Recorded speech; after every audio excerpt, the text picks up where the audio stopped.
Ao completar 18 anos, é natural de que todo jovem, principalmente homem, tenha que fazer uma escolha de sua vida.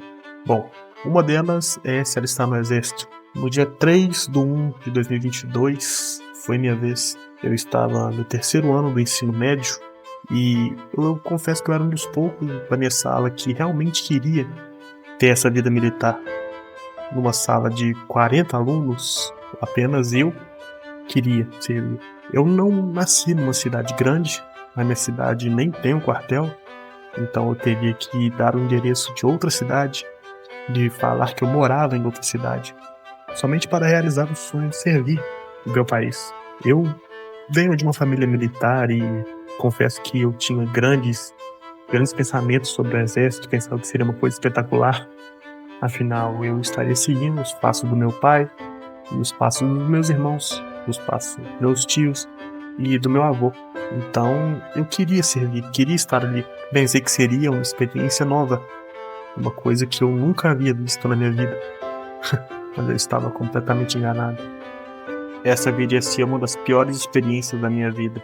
Nesse vídeo, eu contarei como é a verdadeira face de servir na visão de um soldado.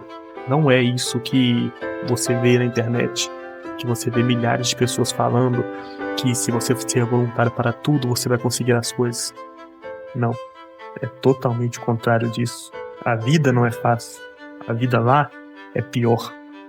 E aqui eu vou apresentar tudo o que você, jovem que completa 18 anos, está prestes a fazer da sua vida, se você decidir servir ao Exército Brasileiro.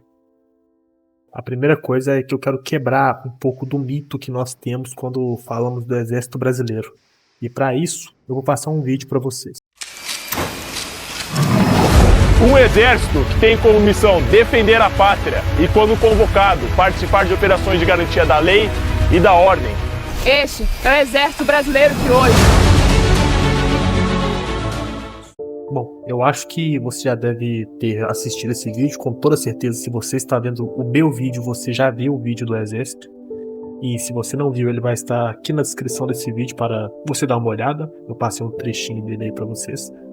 E a primeira coisa que eu quero comentar sobre ele é sobre bem nessa introdução que eles colocam. Um exército que tem como missão defender a pátria e, quando convocado, participar de operações de garantia da lei e da ordem. Eles falam aí que, quando convocado, participará de operações de lei e da ordem. Sim, isso é verdade. Conhecemos isso como GLO. O que aconteceu no Rio de Janeiro, eu não vou comentar sobre, afinal isso vai da opinião de cada um e não é o foco aqui, pelo menos não deste vídeo.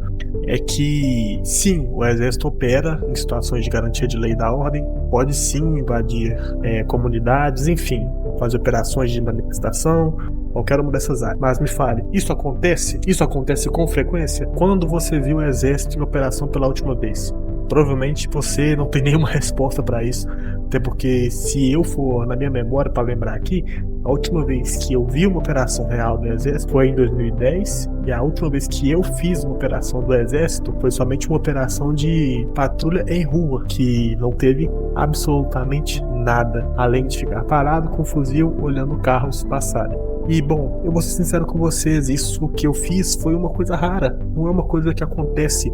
Temos muitos vídeos aí de falando que vai pular de paraquedas, inclusive neste próprio vídeo do Exército, ele fala isso, mostra isso, soldados pulando de paraquedas e realizando operações, e isso não acontece. E outras coisas que podemos ver também, soldados saindo de blindados, o blindado que está ali é o Guarani, e inclusive usando armamentos, como você pode ver nesse trechinho que está passando aí. Esse armamento que está sendo mostrado aí se chama IA-2, um Bell IA-2, e eu vou te falar a verdade, não é todos os batalhões do exército, todas as brigadas, todas as companhias que utilizam esse fuzil. Quando você entrar, você será apenas um recruta, e se no seu batalhão tiver este armamento, pode ter certeza que você não vai utilizar ele de primeira. O que eles vão colocar na sua mão será um fuzil chamado Parafal, o FAL, que tá aparecendo na foto deles aí. E assim, são fuzis antigos, são fuzis da década de 60.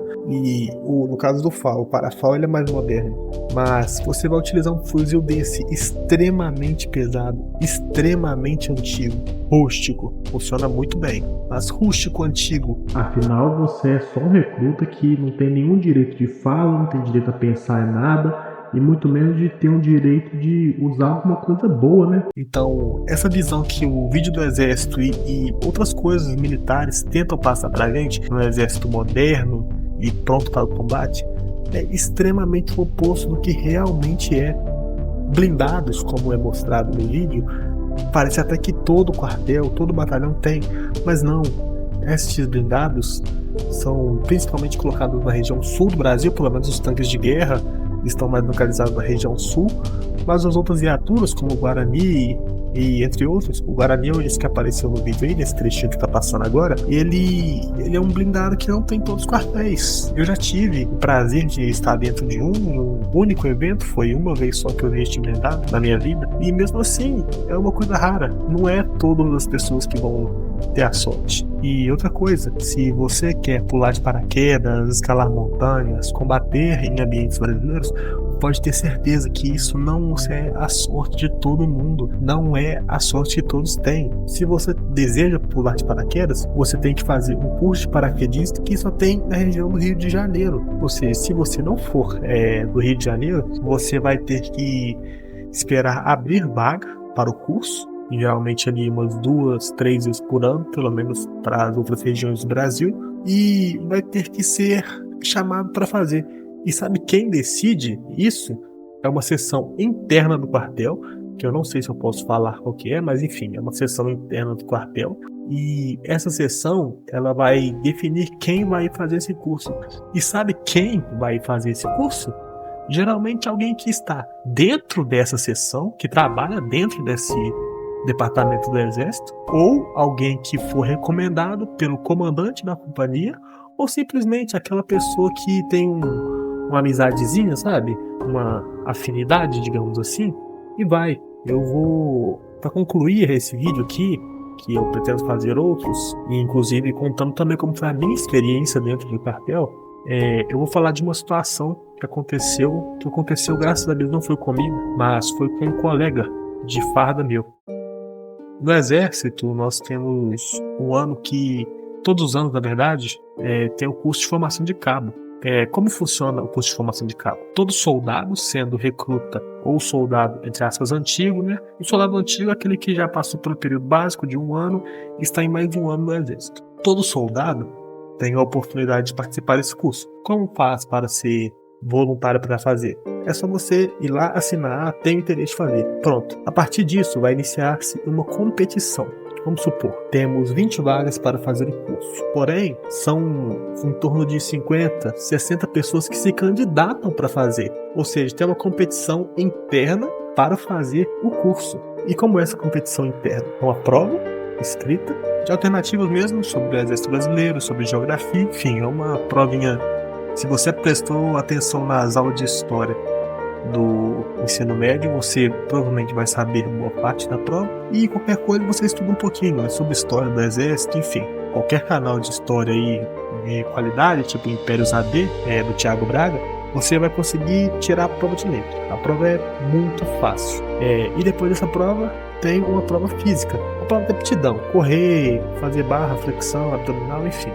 Quando você faz isso, tem uma pontuação, e os primeiros colocados vão preencher essas vagas. E o que aconteceu? No meu ano, tinha um soldado de antigo, que era extremamente carrasco. Essa é a melhor definição que eu posso definir este soldado. Eu não sei se você vai estar vendo esse vídeo, provavelmente não vai estar, mas se você estiver vendo esse vídeo, você vai reconhecer o negócio e vai saber o que eu estou falando de você. Mas enfim, você sabe que isso aconteceu, sabe que é verdade, eu não estou falando o seu nome, mas você, se estiver vendo, vai saber que é você. Ele era um soldado extremamente carrasco, extremamente ruim. O soldado não conseguia nem fazer flexões direito, nem fazer uma barra direito, nem correr direito, não fazia nada direito. Era um soldado que estava acima do peso. E eu tô falando acima do peso, por quê? Porque isso influencia sim na prova física. Se você é acima do peso, enfim, a questão sua, eu não tô aqui para opinar sobre o corpo, mas lá faz diferença sim. Então, um soldado acima do peso, que não conseguiu fazer nem a prova direito, tirou uma nota extremamente baixa, e na prova física foi pior ainda. Ele era um soldado já antigo e tinha uma amizade muito grande com um sargento muito bom do quartel, inclusive, um sargento muito bom. E ele não foi aprovado nem na prova, nem no teste físico. E um soldado do meu ano, um soldado muito bom, por sinal também, que inclusive era do mesmo departamento que esse soldado antigo, ele passou. Só que ele foi retirado dessa vaga, ele foi retirado da vaga para dar oportunidade para outro. Ou seja, um soldado que verdadeiramente tinha capacidade, que se esforçou, que fez tudo para poder ir, foi removido e colocado, sendo substituído por um soldado que não tinha absolutamente nenhum preparo para fazer. Resultado final? Ele fez, esse soldado antigo fez o curso de cabo, mas teve um resultado final extremamente ruim, uma nota baixa, porque no final do curso você tem uma nota que influencia diretamente quando você vai ser promovido. E ele teve uma nota baixa, ou seja, o exército colocou um soldado que não tinha nenhum preparo, tirou o que verdadeiramente tinha preparo e colocou um soldado ruim. E olha como é o nível das coisas. Isso é chamado de peixada dentro do quartel. Muitas vezes a gente ri e fala, peixado, mas isso prejudica o nosso exército. Essa foi apenas uma das situações que eu testemunhei, e foram várias que aconteceram no total.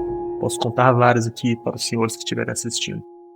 E essas situações se repetem em todos os quartéis do Brasil, e é uma situação extremamente ruim, e que nós devemos sim estar atentos a isso, porque quando vocês forem servir, vocês também vão ver essas coisas de injustiça acontecendo e não vão poder fazer nada, porque muitos desses soldados antigos não pensam que são somente soldados, e sim que pensam que são reis. Infelizmente, a nossa situação do nosso exército é essa. Eu expus aqui um pouco do que eu vivenciei, falando a minha realidade, mas nos próximos vídeos eu vou contar como foi a minha experiência real lá dentro, tudo que eu passei, tudo que eu vivi. Peço a você que deixe seu like, que você compartilhe esse vídeo desse canal. É um canal novo e com uma proposta que eu quero levar para frente. Então, por favor, compartilhe esse vídeo, deixe seu like e se inscreva para os próximos vídeos. Até a próxima.